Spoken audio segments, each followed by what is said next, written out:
At 3:02 a.m., the silence over Novgorod was broken by a deep rumble. Ukrainian combat drones had crossed into Russian airspace, flying low and fast, and within seconds, they slammed into one of Russia's biggest power plants. The first impact tore straight into a turbine hall, the blast ripping steel beams apart and sending fireballs rolling through the structure. Another drone smashed into the switchyard, exploding against high-voltage transformers. In an instant, sparks lit the sky, circuits overloaded, and whole grids went dark. Towns across the region lost light as street lamps flickered out one by one. Entire neighborhoods fell silent except for the echo of explosions. Hospitals switched to generators, alarms screamed, and the blackout spread like wildfire. This was no random strike. For weeks, Ukraine had been tracking Russian energy nodes, refineries, pipelines, substations, and analysts identified this $6.7 billion power plant as the heart of supply to military bases and heavy industries. Satellite images showed fuel convoys feeding the plant day and night.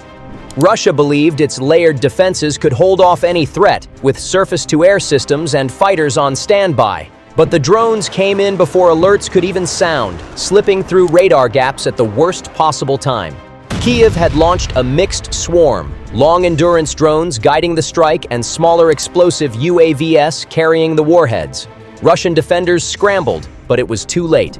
By the time batteries locked on, the first drones had already smashed into generators and control rooms. Inside the facility, operators barely had time to react. Consoles went dead, backup circuits fried, and emergency shutdowns failed as secondary blasts hit transformer yards. One strike punched through a high-voltage line, triggering a chain reaction of cascading failures that rippled across the plant. The backup grid lines blew in sequence, plunging towns, factories, and bases into total blackout. Russian defenses tried to respond, scrambling jets and firing interceptors, but Ukrainian electronic warfare pods jammed their radar. Screens filled with ghost targets and false echoes. The defenders were blind, and the drones were already inside the kill zone. Fires roared across the plant, pipes burst, and smoke rose high into the night sky. Civilians in Novgorod woke to find homes shaking, glass shattering, and their cities swallowed by darkness. Food warehouses saw cold storage units fail, water pumps stopped, and communication towers flickered offline. Hospitals ran on limited backup, while emergency services raced toward the inferno. For Russia, the strike was more than an attack. It was humiliation. A $6.7 billion energy hub, critical to both military and civilian life, had been ripped open by low-cost drones. And the worst part? The night had only just begun. Russian defenses finally came alive after the first wave of strikes, but by then the damage was already spreading across the grid. Surface-to-air batteries opened fire, tracers cutting through the night, while fighters were vectored in from nearby bases. Yet the defenders faced a different kind of battle. Ukrainian drones weren't just flying straight. They were weaving, diving, climbing, and using electronic jamming to throw off radar locks. Operators saw multiple blips on their screens, some real, some false, and in the confusion, missiles were wasted on empty sky. The few drones that broke through had already done the job. The control room was hit, transformers were burning, and turbine halls were out of commission. The cascading failures spread beyond the plant. As circuits overloaded, more substations tripped offline. In small towns nearby, streetlights failed one after another. Residents lit candles while car alarms wailed in the dark. Hospitals switched to backup generators, but not all of them started on time. Surgeons in the middle of operations were forced to work under dim emergency lights. Communication towers flickered and went dead, leaving police and firefighters scrambling to coordinate with outdated radios. Water pumps stalled, cutting pressure in municipal systems, and warehouses storing food saw cold storage units begin to fail, threatening supplies. Russia declared blackout protocols, but the orders came too late. Much of the regional grid was already collapsing in on itself. Fire crews rushed to the site, but they were met with walls of flame, scorched steel, and explosions that made it impossible to get close. Each time a tank or pipe ruptured, another fireball roared upward, spreading the destruction. The plant had been designed with backups, but those backups were gone, fried by strikes that had been aimed with precision. Military units that relied on this plant immediately felt the impact. Fueling stations for vehicles went dark.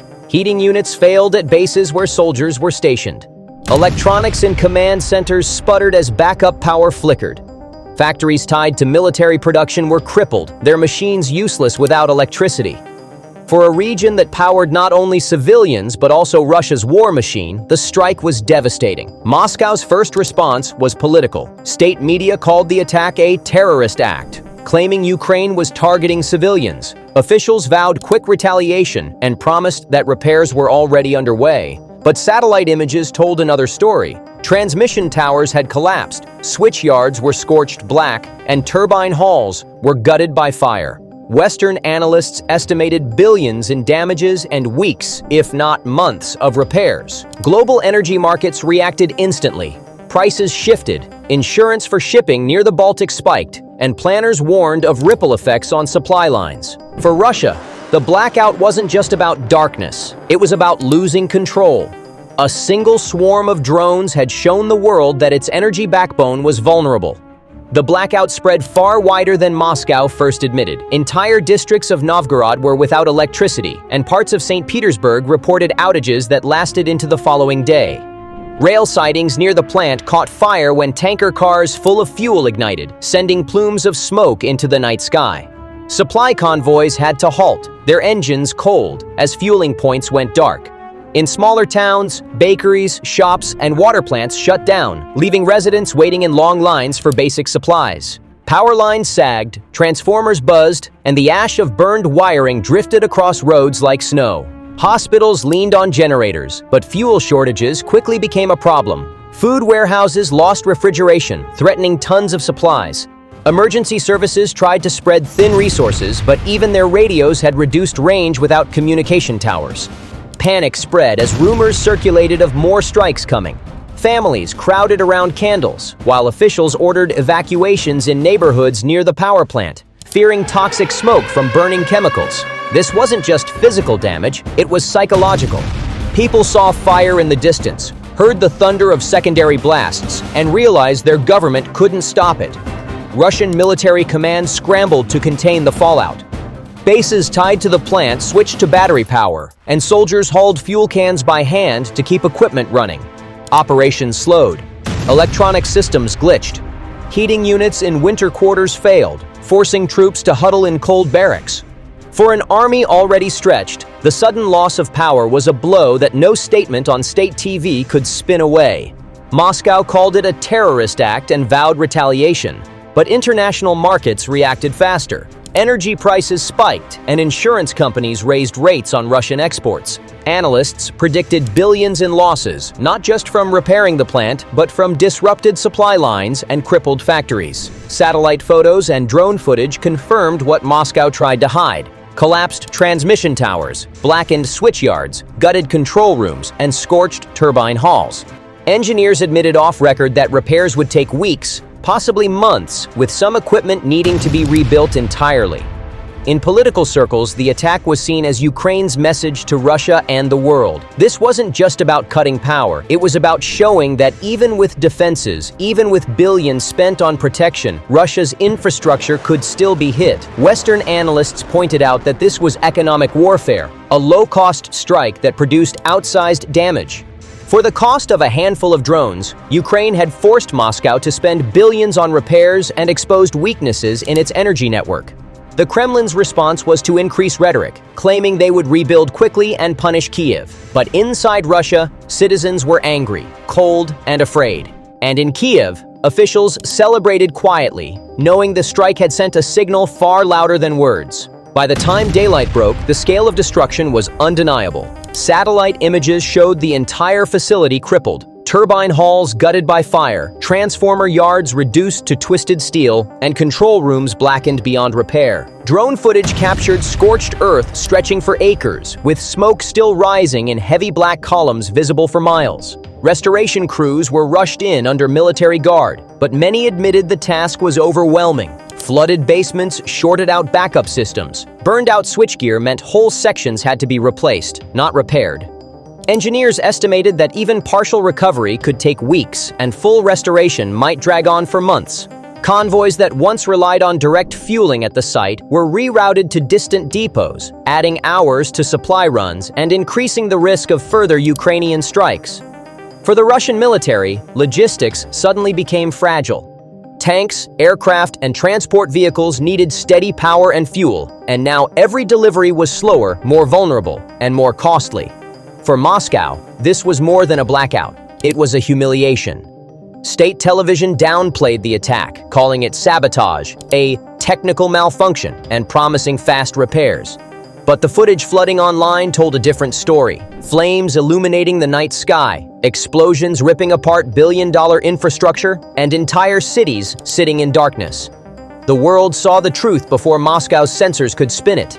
Energy markets reeled. Repair costs were already counted in billions. Insurance premiums for Russian exports jumped overnight. Western commentators called the strike one of Ukraine's most effective economic blows of the war, comparing it to cutting the spine of an enemy rather than striking at its limbs. The message was clear. Drones had become precision weapons of economic warfare. For Ukraine, this was proof of reach. Proof that no matter how deep inside Russian territory, no energy hub was beyond their grasp. For Russia, it was a wake-up call that concentration of resources could be turned into a liability. The blackout became more than just a temporary loss of power. It was a warning written in smoke across Moscow's sky. In the silence left by the outage, one reality stood tall. Ukraine had found a way to hurt Russia where it felt most secure. The war was no longer confined to trenches and front lines. It was now a struggle for infrastructure, economy, and the systems that kept a superpower running. And as the fires at Novgorod's power plant smoldered, the world understood the stakes. This was not random destruction. It was deliberate, precise, and devastating. The lesson was unmistakable. When you depend on a single grid, on a single hub, on a single source of power, you expose yourself to collapse. And Ukraine had just shown the world how easily that collapse could begin.